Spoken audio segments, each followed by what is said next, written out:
आके हिंदू होके कसम से आप लोग इस वीडियो के कमेंट को पढ़कर हैरान हो जाओगे, इसीलिए वीडियो को लास्ट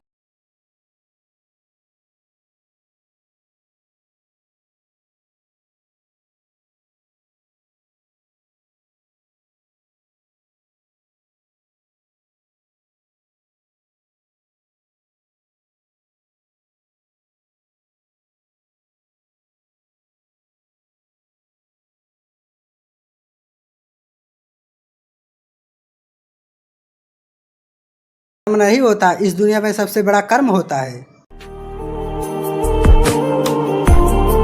आपने दिल जीत लिया हिंदू भाई एक मुसलमान भाई का मदद करके। मेरे हिंदू भाई, आज आप लोगों ने दिल जीत लिया। सच में आप लोग बहुत महान हो।